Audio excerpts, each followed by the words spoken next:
Atmospheric pressure क्या होता है, जैसे कि सब बच्चों ने अपनी छोटी क्लास में पढ़ा होगा, एटमॉस्फेयर जो हम पे प्रेशर लगाता है उसे एटमॉस्फेरिक प्रेशर कहते हैं। बट सिर्फ इतनी डेफिनेशन ठीक है बोलने के लिए, बट आगे भी हमें डिटेल में स्टडी करना होता है ये कॉन्सेप्ट काम कैसे करता है एटमॉस्फेरिक प्रेशर का। भाई ये देखो, ये अर्थ है, अर्थ की ग्रेविटी के चक्कर में अर्थ ने एयर को बाइंड कर रखा है, अर्थ की स्ट्रॉन्ग ग्रेविटी है। अब मान लो यहाँ एक बच्चा खड़ा हुआ है, ये छोटा सा, अब उसके ऊपर एयर का कॉलम है इतनी सारी, तो वो एयर का वेट हम पे लगेगा, एयर मॉलिक्यूल का, तो उस वेट की वजह से, फ्लूइड के वेट की वजह से जो हम पे प्रेशर क्रिएट होगा उसे हम कह सकते हैं एटमॉस्फेरिक प्रेशर। खैर बच्चों, ये चीज़ बोलना ठीक है, बट गैस का जो प्रेशर होता है उसको थोड़ा हम अलग तरीके से डिस्क्राइब करते हैं। गैस का प्रेशर कैसे होता है थोड़ा सा मैं आपको माइक्रोस्कोपिक लेवल पे बताता हूँ। अभी माइक्रोस्कोपिक लेवल क्या होता है, जब हम लोग किसी डीप में किसी चीज़ के अंदर चले जाते हैं उसे कहते हैं माइक्रोस्कोपिक लेवल। ये जो एयर के मॉलिक्यूल्स हैं हमसे टकराते हैं, टकरा रहे होते हैं ना हमसे, टकरा के हम पे क्या लगाते हैं, प्रेशर लगाते हैं, तो इस प्रेशर को हम एटमॉस्फेरिक प्रेशर कहते हैं। समझो, जो हम पे molecule, the air molecules are constantly colliding with us, हमारी बॉडी से कोलाइड कर रहे हैं हर जगह से। खैर वो तो हम काइनेटिक थ्योरी ऑफ गैसेस में डिटेल में पढ़ेंगे। इसका माइक्रोस्कोपिक लेवल पे जो प्रेशर की स्टडी होती है, प्रेशर किस कारण की वजह से होता है किसी गैस में, उसकी जो डीप स्टडी है वो काइनेटिक थ्योरी ऑफ गैसेस में की जाती है। वो 13 चैप्टर है, मतलब चैप्टर 13 या 13 चैप्टर है वो, तो वहाँ पढ़ते हैं। चलो बच्चे अब आगे बढ़ते हैं। तो ठीक है, मतलब इसकी वैल्यू क्या होती है, आमतौर पे एटमॉस्फेरिक प्रेशर को 1 atm बुलाते हैं। इवन ये प्रेशर की एक यूनिट ही बन गया है। एटमॉस्फेरिक प्रेशर जो हम पे एटमॉस्फेयर एवरेज प्रेशर लगाता है वो यूनिट बन गया है।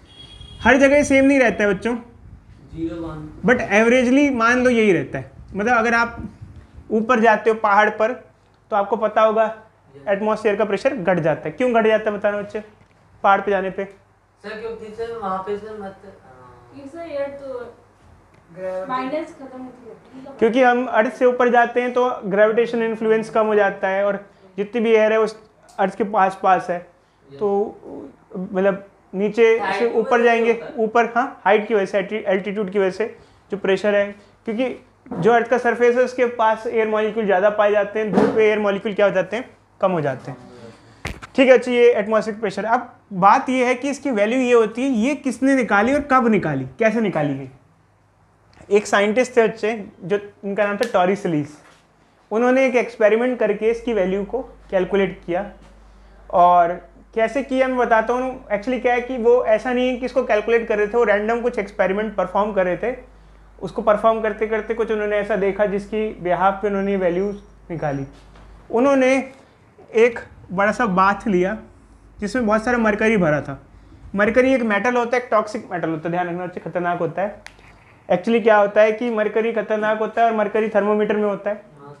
मैंने एक बार घर पे टूटा था, उसको स्टोर करके रख लिया था, बट उसके फ्यूम्स भी खतरनाक होते हैं। फ्यूम्स मतलब पता है क्या होता है? फ्यूम्स जो अगर आप उसको रख दो डब्बी में तो जैसे खोलोगे तो डब्बी से एक महक सी आती है, गैस, वो भी गंदा होता है। मैंने फेंक दिया, जैसे खोला मेरे दिमाग में चढ़ गया फ्यूम्स, और सच में मैंने बाद में पढ़ा, रीड किया तो पॉइजनस होता है। मुझे स्टोर करके रखना नहीं चाहिए था, मुझसे गलती हुई। और ये बहुत साल पहले की, बचपन की बात नहीं है, जब मैं पढ़ाता था तभी की बात बता रहा हूँ। मतलब मैंने ये गलती की थी, क्योंकि मैंने तब ये पढ़ा नहीं था, मुझे नॉलेज नहीं थी यार फ्यूम्स के बारे में। और खैर फ्यूम्स के बारे में पता होना हो, बट मुझे थोड़ी पता था कि अगर स्टोर करके रखूँगा तो इतने सारे वेपर इकट्ठे हो जाएंगे डब्बी के अंदर, डब्बी के अंदर वेपर बन जाएंगे गर्मी में। भाई जैसे ढक्कन खोला वेपर निकले खतरनाक से फ्यूम्स। तो खैर चलो वो अपनी बात आ जाएगी, बट ध्यान रखना बच्चे, एक्सपेरिमेंट में कई चीज़ों का ध्यान रखना, कोई चीज़ ऐसी मत कर देना जो खतरनाक हो जाए, ठीक है। तो उन्होंने एक्सपेरिमेंट किया, उन्होंने एक ट्यूब को डिप किया, उसके अंदर मरकरी का बाथ था, उसके अंदर एक ट्यूब को डिप किया। ट्यूब ऐसी थी जिसके अंदर एयर फील्ड नहीं थी, ऐसी कोशिश की कि एयर फील्ड ना हो, उन्होंने ऐसी कोशिश की, इवैक्यूएटेड ट्यूब हो। उन्होंने देखा जैसे ट्यूब इंसर्ट किया वैसे ही इसमें मरकरी अपने आप राइज करने लगे, चढ़ता गया, और 76 सेंटीमीटर तक चढ़ करके रुक गया, राइज कर गया अपने आप। अब वो हैरान हो गए, उन्होंने सोचा मरकरी ऊपर क्यों चला गया। कई बार एक्सपेरिमेंट करके देखा, हर बार ऐसे ही देखा, अलग अलग जगह एक्सपेरिमेंट किया, हर बार देखा ऐसे ही हो रहा है। फिर उन्होंने कहा ऐसा क्यों हो रहा है, मरकरी क्यों चला जा रहा है 76 सेंटीमीटर तक। तो उन्होंने फिर साइंस लगाई, सोचा, थोड़ा दिमाग लगाया, तो अब उन्होंने कहा कि चलो एक काम करते हैं, पास्कल्स लॉ लगाते हैं। पास्कल लॉ में एक पॉइंट ले लिया बी। पास्कल लॉ क्या कहती है? सेम फ्लूइड में सेम हाइट पे प्रेशर, ये तो ए पे और बी पे प्रेशर सेम होगा। ए पे कितना प्रेशर है? खुला है, ओपन एयर में। ए पे कितना प्रेशर होगा? एटमॉस्फेरिक प्रेशर होगा, ओपन इन एयर है। और बी पे क्या प्रेशर होगा? देखो यहाँ तो ये जो ट्यूब है क्लोज्ड ट्यूब है। कैसी ट्यूब है? क्लोज्ड। तो ऊपर एटमॉस्फेयर का प्रेशर नहीं होगा क्योंकि क्लोज्ड ट्यूब है। ओपन ट्यूब होती तो एटमॉस्फेयर लग रहा होता ना। तो सिर्फ किसका प्रेशर होगा? ये जो कॉलम है मरकरी का, कितना? डेंसिटी ऑफ मरकरी जी और हाइट ऑफ मरकरी। हाइट कितनी है? 76 सेंटीमीटर। निकला कैसे सर इसका? लास्ट क्लास में डेरिवेशन किया था बच्चे। 2 पॉइंट के बीच में प्रेशर डिफरेंस क्या होता है? रो जी एच होता है। याद है या नहीं है? ये तो पता है तो सर, जो पता फ्लूइड नहीं लेते क्यों है? देखो बच्चे, जो फ्लूइड के कॉलम का लास्ट क्लास में हमने डेरिवेशन किया था कि 2 पॉइंट में जो प्रेशर डिफरेंस होता है रो जी एच होता है, उसी यहाँ पे हम कहते हैं कि कोई फ्लूइड का कॉलम होता है, उसमें एच हाइट होती है, तो उसका जो प्रेशर होता है वो रो जी एच होता है। कोई भी फ्लूइड है उसके कॉलम का प्रेशर क्या होता है? Rho G H. Rho is density of fluid, G is acceleration due to gravity and H is height of that column. तो यहाँ पर जैसे कॉलम है 76 सेंटीमीटर का कॉलम है फ्लूइड का, तो उसकी वजह से इस पूरे की वजह से बी पॉइंट पे, क्योंकि बी पॉइंट से ऊपर है इतना कॉलम, तो इतना वेट वजन पड़ रहा होगा, तो इतना प्रेशर अप्लाई हो रहा होगा। समझे बच्चे? तो यहाँ पर उसने स्टडी किया और देखा और उसके बाद नाम दिया। तो यहाँ से पहली बार एटमॉस्फेरिक प्रेशर की वैल्यू कैलकुलेट की गई थी। एटमॉस्फेरिक प्रेशर की वैल्यू कैलकुलेट करनी है तो वैल्यू पुट कर दो। मरकरी का कितना हो जाएगा? 13.6 × 10⁻³ जी कितना हो जाएगा? 9.8, क्योंकि प्रॉपर लेंगे। और ये हो जाएगा 76 सेंटीमीटर को मीटर में लिखेंगे तो 0. तो यहाँ से वैल्यू आ जाएगी और ये कितना आ जाएगा? 1.013 × 10⁵ पास्कल। तो अब हम बात करते हैं प्रेशर की। मतलब जैसे हमने बात की है ये यूनिट, एटमॉस्फेरिक प्रेशर की ये यूनिट आ गई, तो उन्होंने देखा हर जगह ये वैल्यू सेम ही रहती है, 76 ही रहती है। अब प्रेशर की ना बच्चों बहुत अलग अलग यूनिट्स होती हैं। जैसे पास्कल तो एक स्टैंडर्ड यूनिट है, बट पास्कल के अलावा हम एटमॉस्फेरिक प्रेशर भी यूज़ करते हैं 1 atm। ये पहली यूनिट ही होगी, दूसरी यूनिट ही होगी। कई बार हम ये भी यूज़ करते हैं mm ऑफ एच जी या सेंटीमीटर ऑफ एच जी। अब ये क्या होता है? देखो जैसे मान लो बच्चे ये यहाँ जो और यहाँ प्रेशर बराबर है, पी एटीएम किसके बराबर है? एटमॉस्फेरिक प्रेशर किसके बराबर है? जितना प्रेशर एटमॉस्फेयर लगा रहा है उतना 76 सेंटीमीटर ऑफ मरकरी कॉलम लगा रहा है। तो कई बार एटमॉस्फेरिक प्रेशर को ये भी कहते हैं कि 1 atmospheric pressure is equal to 70 centimeter of mercury column. तो यहाँ से एक और यूनिट आ गई, कॉलम के हिसाब से भी हम प्रेशर को निकालते हैं, कितने centimetre of H G pressure है। खैर अजीब अजीब यूनिट है, एटीएम हो गई, पास्कल हो गई, mm of H G centimetre of H G हो गई, बार हो गई। बार वो वाली बार नहीं बच्चे, बार एक यूनिट होती है। बार कई जगह यूज होता है, हमने आपको बताया सॉलिड्स में भी। बार हो गई, टॉर हो गई। देखो बच्चे कई सारी मेरे को याद तो है नहीं, बट बार जो होती है, देखो तीसरी होगी 1 बार 10⁵ पास्कल होता है। 1 टॉर याद नहीं है मेरे को, अच्छे देख के लिख रहा हूँ। 133 पास्कल है। तो कई सारी यूनिट है, बहुत सारी यूनिट है। दो हमने कई सारी तो यहाँ ही लिख दी, यहाँ पे 3 4 5 ये यूनिट्स हो गई। अब जो भी अच्छे आप लोग देख लेना है इसको, अब ज़्यादा हमारा कोई लेना देना नहीं है। हम अब आगे का टॉपिक डिस्कस करते हैं आपसे। क्वेश्चन अराइज होता है कि क्या हम मरकरी के अलावा कोई और फ्लूइड यूज़ कर सकते थे? बिल्कुल यूज़ कर सकते थे, बट उससे दिक्कत क्या होती है? देखो जो 76 सेंटीमीटर करीब करीब मीटर में कितना होता है? 0.76 मीटर। आपको क्या लगता है 0.76 मीटर कितना होता होगा? 1 मीटर कितना होता है? काफ़ी बड़ा होता है, इतना बड़ा होता है करीब करीब। अगर मान लो मरकरी यूज़ की, तो क्यों यूज़ की? क्योंकि अगर मरकरी यूज़ करोगे तो मरकरी की डेंसिटी ज़्यादा होती है, तो कॉलम की हाइट कम चाहिए होगी। अगर मरकरी की जगह वाटर कॉलम ले या वाइन ले, वाइन भी ली थी उन्होंने, अगर जिसकी डेंसिटी कम होगी उसके लिए ज़्यादा हाइट चाहिए होगी। कितनी ज़्यादा हाइट? 5 मीटर, 10 मीटर, 15 मीटर की ट्यूब। 10 मीटर की ट्यूब समझे? 10 मीटर कितना होता है? एक फ्लोर से बहुत ऊपर, 2-3 फ्लोर जितनी। तो ज़्यादा लंबी ट्यूब हमारे लिए कैपेबल नहीं है थे, इसलिए मरकरी यूज़ किया। मरकरी की डेंसिटी क्या होती है बच्चे?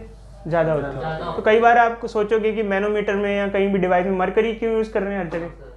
मरकरी की डेंसिटी काफ़ी ज़्यादा होती है, हाई डेंसिटी लिक्विड कह सकते हैं, इस वजह से मरकरी यूज़ किया जाता है ऐसे मैनोमीटर में। या फिर ये जो डिवाइस बना है ये क्या क्या मेज़र कर रहा है, ये एटमॉस्फेरिक प्रेशर मेज़र कर रही है, इसको हम डिवाइस बोल सकते हैं।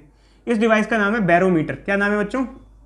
बैरोमीटर। अगर आपसे कोई पूछे एटमॉस्फेरिक प्रेशर मेजरमेंट के लिए कोई डिवाइस होता है, आप कहोगे बिल्कुल बैरोमीटर होता है। बैरोमीटर में कुछ खास इंस्ट्रूमेंट नहीं होते, सिर्फ ये सेटअप है, इसी को हम क्या कहते हैं? बैरोमीटर। इसमें मरकरी यूज़ करते हैं।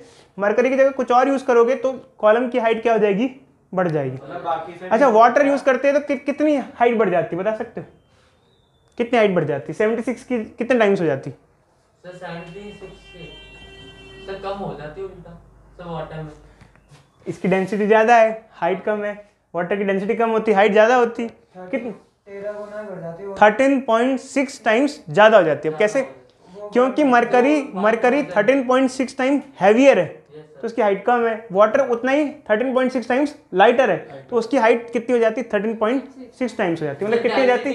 एक मिनट बच्चे 0.76 इंटू 13.6 इतनी हाइट ऑफ कॉलम यूज होता है इन केस ऑफ वाटर, क्योंकि इसकी डेंसिटी क्या है? 13.6 टाइम्स कम है तो उसको हाइट क्या होगी? ज़्यादा चाहिए होगी। समझे या नहीं समझे बच्चे? बोलो इस बारे में कोई डाउट? बोलो। एक्सरसाइज में क्वेश्चन दिया हुआ है कि अगर टॉरसली वाइन यूज़ करता जिसकी डेंसिटी 984 किलोग्राम पर मीटर क्यूब है तो कितनी हाइट आती? तो सिंपल सी बात है, अच्छा ये फॉर्मूला लगा देंगे हम लोग यहाँ पर। ये जो हमारे पास फॉर्मूला है PATM is equal to rho GH। Atmospheric pressure की वैल्यू कितनी आ गई थी हमारे पास? 1.013 इंटू 10 की पावर 5 पास्कल। डेंसिटी यहाँ क्या यूज़ करें हम? 984। जी क्या ले लेंगे? 9.8। और हाइट ऑफ दैट कॉलम, हमें हाइट ऑफ वाइन कॉलम निकालना है। कितनी हाइट तक वाइन कॉलम चढ़ेगा? तो हम जिसे सिंप्लीफाई करेंगे तो उतनी height of wine column required होगा, उतनी हाइट तक राइज करेगा। ऑब्वियसली बात है मरकरी से वो ज़्यादा होगा क्योंकि मरकरी की डेंसिटी हैवियर होती है, इसका हाइट कम होती है। इसकी डेंसिटी कम है तो हाइट ज़्यादा चाहिए, हाइट ऑफ कॉलम ज़्यादा होगा। कोई नहीं, अच्छे समझ में आ गया ना? चलो अच्छे आगे बढ़ते हैं जल्दी से। अब हम थोड़ा सा एक टॉपिक छोटा सा देख लेते हैं जो इसी से रिलेटेड है। हम 3 टर्म्स इंट्रोड्यूस करते हैं, एटमॉस्फेरिक प्रेशर, गॉज प्रेशर और एब्सोल्यूट प्रेशर। एटमॉस्फेरिक प्रेशर के बारे में तो आप लोग अच्छे से जानते हो कि एटमॉस्फेरिक जो प्रेशर लगाते हैं उसे हम एटमॉस्फेरिक प्रेशर कहते हैं। एब्सोल्यूट प्रेशर मतलब टोटल प्रेशर, जो भी प्रेशर है कहीं पे भी उसे हम टोटल प्रेशर को एब्सोल्यूट प्रेशर कहते हैं। गॉज प्रेशर क्या होता है? वो प्रेशर जो एटमॉस्फेरिक से जितना एक्स्ट्रा होगा, जो डिफरेंस होगा, मतलब जैसे मान लो किसी जगह एटमॉस्फेयर से कुछ है एक्स्ट्रा है, ज़्यादा है, तो जितना ज़्यादा होगा, जितना ज़्यादा होगा या जितना डिफरेंस होगा एटमॉस्फेयर से, उसे हम क्या कहेंगे? Gauge pressure. देखो अच्छे एक्चुअली क्या है? Gauge pressure is difference of absolute pressure and atmospheric pressure. जैसे मान लो एटमॉस्फेरिक प्रेशर, देखो अच्छे इधर देखो, जैसे मान लो एटमॉस्फेरिक प्रेशर कितना होता है? एटमॉस्फेरिक प्रेशर होता है 1.013 इंटू 10 की पावर 5 पास्कल। और किसी जगह प्रेशर जो है, मान लो किसी रूम में, जैसे अब मान लो इस रूम में मान लो ऐसा कुछ हुआ, प्रेशर बढ़ गया, इस रूम में ज़्यादा हो गया, तो इस रूम में प्रेशर है 2 इंटू 10 की पावर 5 पास्कल। तो इस रूम का जो टोटल प्रेशर है मतलब इतना है, इसे क्या कहेंगे? इस रूम का एब्सोल्यूट प्रेशर, जो एक्चुअल में प्रेशर है इस रूम का, ये एटमॉस्फेरिक प्रेशर है। तो मैं कहूँगा कि इस रूम में गॉज प्रेशर कितना है? गॉज मतलब कि एटमॉस्फेयर से कितना एक्स्ट्रा है, कितना डिफरेंस है। तो आप क्या करोगे? इन दोनों को माइनस करोगे। तो मैं अगर आपसे गॉज प्रेशर पूछूंगा तो क्या आ जाएगा? ये इनको माइनस करेंगे, 2 इंटू 10 की पावर 5 को माइनस करेंगे 1.013 इंटू 10 की पावर 5 पास्कल से। तो ये जो डिफरेंस आएगा हमारे पास, इसे हम क्या कहते हैं? गॉज प्रेशर कहते हैं। क्या कहते हैं बच्चे? गॉज मतलब कितना एक्स्ट्रा है, डिफरेंस। अब इसका यूजेस क्या है बच्चे, थोड़ा सा हम बता देते हैं जस्ट, बस ये है। देखो बच्चे, जैसे मान लो ये है हमारे पास, जैसे मैंने लास्ट क्लास में क्वेश्चन कराया था आपको कि पानी में मान लो 10 मीटर नीचे कितना प्रेशर होगा, ये ठीक है। अगर पानी में 10 मीटर नीचे अगर आपको प्रेशर निकालना है, जैसे लास्ट क्लास में मैंने कोई क्वेश्चन कराया था आपको, तो टोटल प्रेशर निकालना है आपको, तो कितना होगा बताना बच्चे, बोलो। यहाँ से यहाँ तक कितना लगेगा?